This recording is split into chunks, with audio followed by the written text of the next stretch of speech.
everybody, happy Thursday, and I'm wearing my VidCon t-shirt because I'm a cool kid. Kind of, not really. More like a dork, but proud of it. So today I'm going to talk about something that was asked a long time ago, and I have been putting it off, I'm not gonna lie, because I want to think about it, and so I had to think. And the question is, Katie, could you talk about the pros and cons of being a therapist?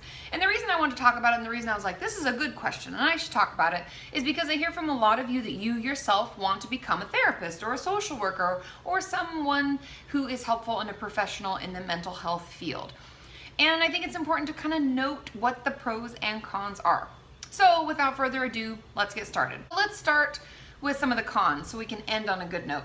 Now the cons, and something that I've been very, very open and honest about, are number one, we don't make a lot of money. The average income when I started grad school, which was back in 2007, I think, the average income was $55,000 a year. Now that's obviously, I'm in California, I'm in the United States. I know that that can differ from place to place, but I'll just get real with you. When I first started working in the hospitals, I got paid about $24 an hour, and then I worked at a treatment center prior to that, where I got paid $14 an hour. So that gives you an idea of kind of where we're starting at.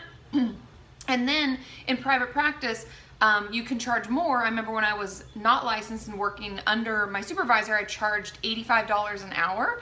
And I know that some people charge all the way up to $225 an hour. So somewhere in there could be something that you find works for you, but we don't make that much money.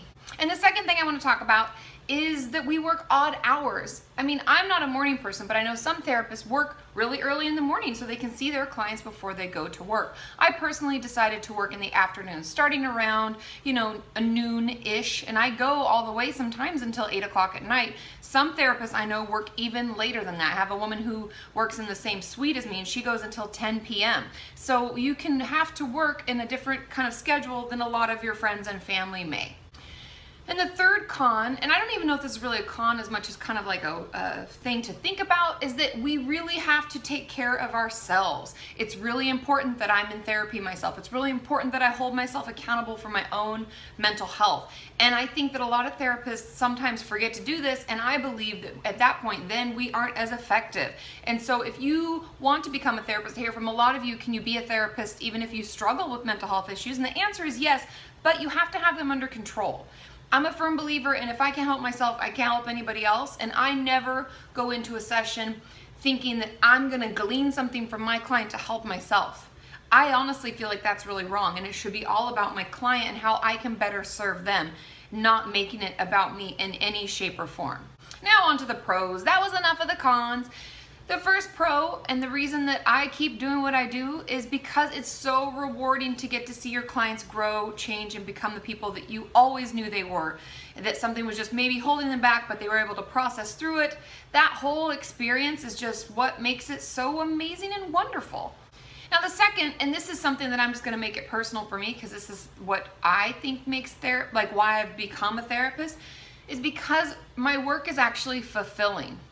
I don't just show up to work, push some papers around, type some numbers in, and I don't know what happens with it, but I send it off to the person that I'm supposed to do it, like a TPS report if you watched Office Space. It's not something like that. It's something where I'm actually interacting. It's really fulfilling, and at the end of the day, I'm like, I helped people.